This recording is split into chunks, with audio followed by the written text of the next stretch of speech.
Which DistroKid plan is best for you? I'm going to cover that in this video, as well as a awesome discount that you can get and any hidden fees that DistroKid might have that you should be aware of. How do you get started? Well, you can actually get a 7% discount on your first year when you use my link when you sign up. So you can just go to orpheusaudioacademy.com/distrokid to get started. And when you click that link, you'll be taken to a page that looks like this. You clicked a VIP link. Someone sure loves you, and yes, indeed I do.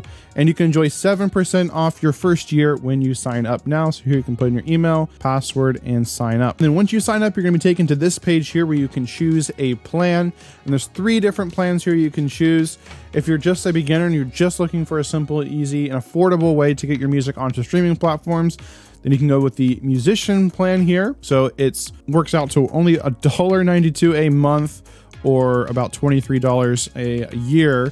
And that's for one artist. That means you can upload music under one artist's name. Pretty simple. Upload unlimited songs. So for just $23, you can upload unlimited songs a year, which is pretty awesome. You include your lyrics in Google and more. You get your Spotify verified checkmark. You can create loyalty splits. It allows you to collaborate with other people and split the royalties. You also get access to the iPhone app and 21 extra tools included. Then there's the Musician Plus plan. This is probably what I'd recommend for you if you're serious about your music and you're really wanting to get into regularly releasing and growing a fan base. And so this works out to be about $30.33 a month, or about $40 a year. And that allows you to release music under 2 artists if you want. So if you have an extra project, a side project you release music under, you can do that as well. And this gives you everything in the musician, but it also lets you do synced lyrics in Apple Music. So that's pretty cool. You can have your lyrics synced to the music. It gives you daily streaming stats. You can customize your label name. You can customize your release date.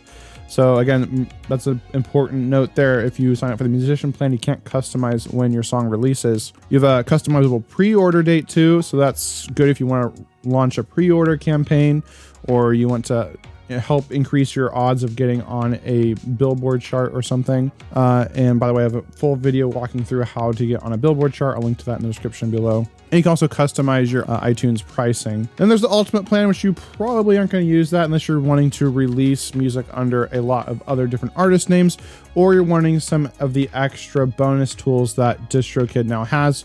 That's one of the awesome things about DistroKid is they're always releasing more tools. They're always on the cutting edge on helping artists promote and grow their music. What this comes with is a 1 terabyte instant file sharing. So it's kind of like WeTransfer, but better. And this lets you transfer files to other people easily and securely. You can have a password on it. You can have a set number of days before it expires. I'll cover that a little bit later. This also monitors you for the RIAA Gold and Platinum, and it also gives you access to the Playlister tool, which gives you the contact info of thousands of playlists. So if you're wanting to reach out to playlist curators and get your music on the playlist, this comes with a built-in tool if you sign up for the Ultimate plan. So you can decide there which one of those you want to sign up for yourself. Once you release your music to the world and put it on these different streaming platforms, that's not enough to get streams, because people have to actually find your music to enjoy it and listen to it and share it. So one of the best ways to do this is to get your music onto Spotify playlists. In fact, I have a free guide for you that you can grab in the description below, or you can go to orpheusaudioacademy.com/playlists. This will walk you through a proven step-by-step system that a lot of indie artists are following in order to get their music on more Spotify playlists, so that they are actually triggering the Spotify algorithm and getting their music onto algorithmic playlists and even editorial playlists, and rapidly growing their audience with real fans who are actually listening to their music, not these playlists out there that you actually, have to pay money for, and it's just bots and, violate Spotify rules. None of that. So if you want help getting your music onto Spotify playlists completely for free, then grab my free guide in the description below. With that, we're now going to look at what are the potential hidden fees here inside of DistroKid. We can see right here, after you go to upload a song, by the way, if you want to know how to go about uploading a song and releasing a song on DistroKid, I have another video on that. I'll have a card above that you can click on, or you can click the link in the description below. But when you go through that process, you have these extra options here at the bottom. So DistroKid calls them extras, optional but awesome.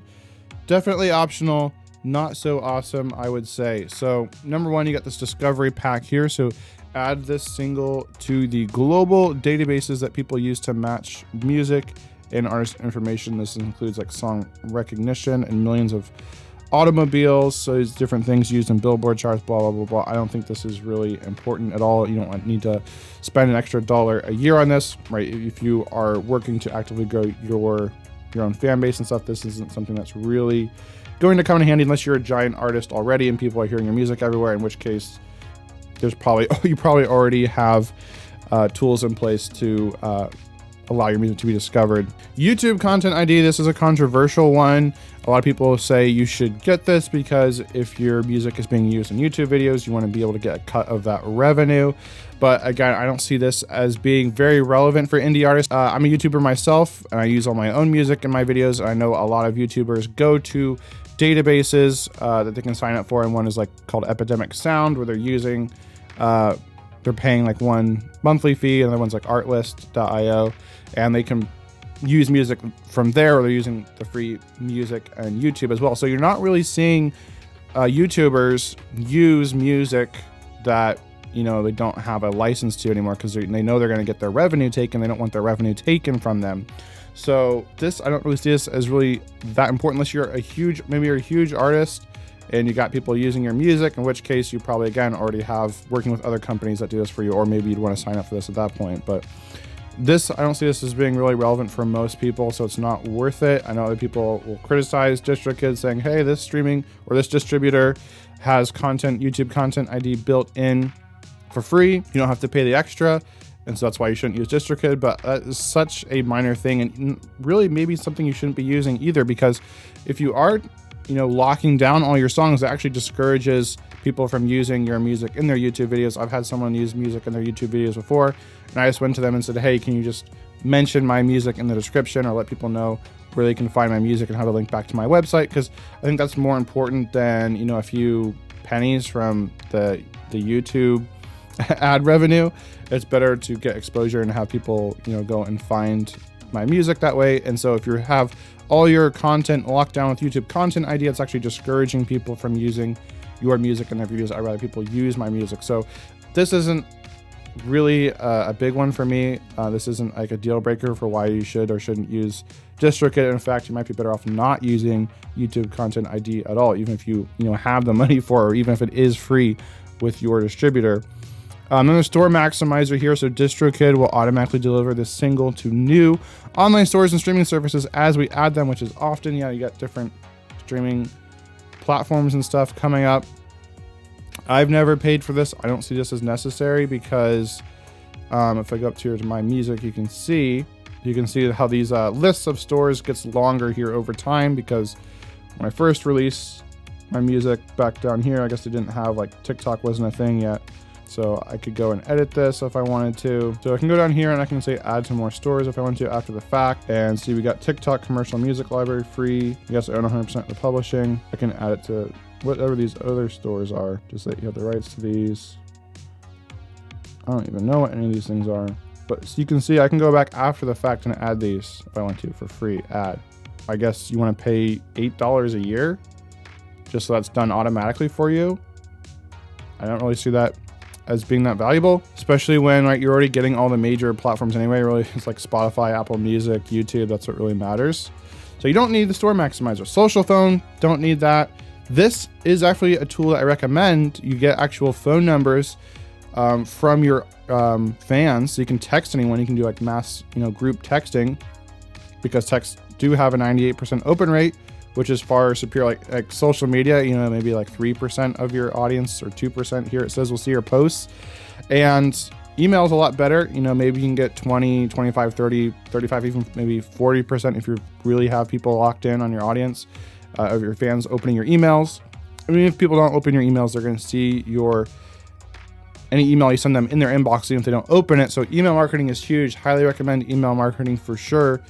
But texting is definitely superior, but I wouldn't pay for like a one-off platform for this. A platform I really recommend if you're wanting to do this is called Street Team. I'll have a link to them below. I'm an affiliate of theirs, but I use this for my own music as well, because not only does it give you a social phone number so you can text your fans, but also gives you email, so it's email built in, so you build your email list and you can email your fans. You can email them, you can text them. It also gives you a all-in-one website builder. It can let you build your fan funnel, so you can turn your fans into actual customers. You can actually sell products through that, so it's also your store.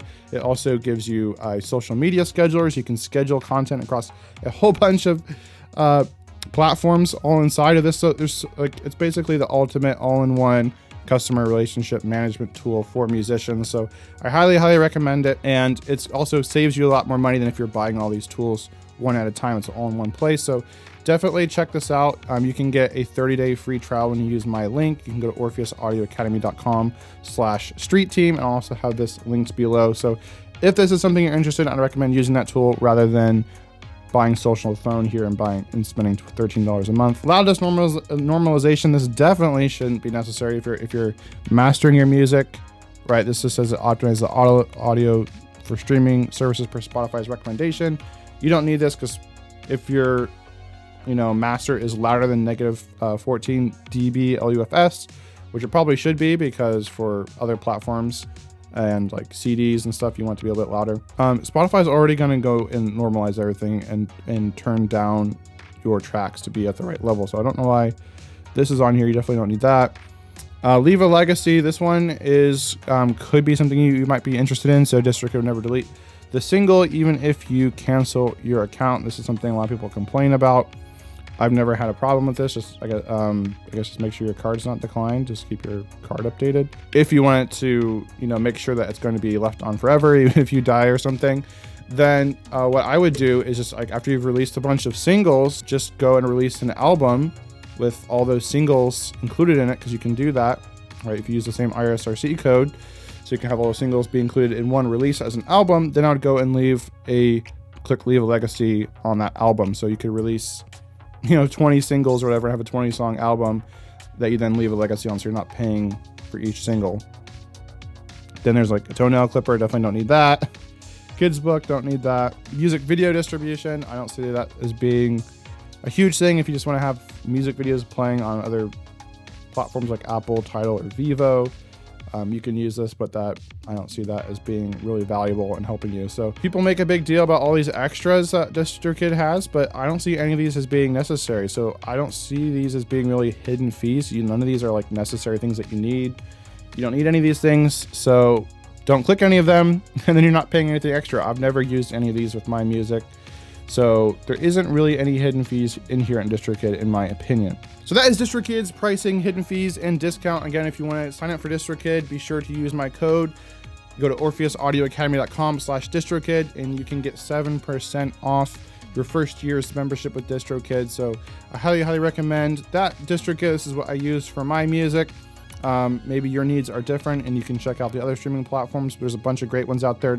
So by no means are you in a bad place if you're not using DistroKid, but I really recommend it. I really love it, and I've used it for a long time now. So again, if you want to grab it, just be sure to use my link so you can get the cheapest price available. And with that, if you want more tips and tricks on how to use DistroKid and grow a fan base online, then be sure to check out the video or playlist on the screen right now, as that will help you go further faster in your music. With that, have an awesome day, keep creating, and I'll see you in a future video.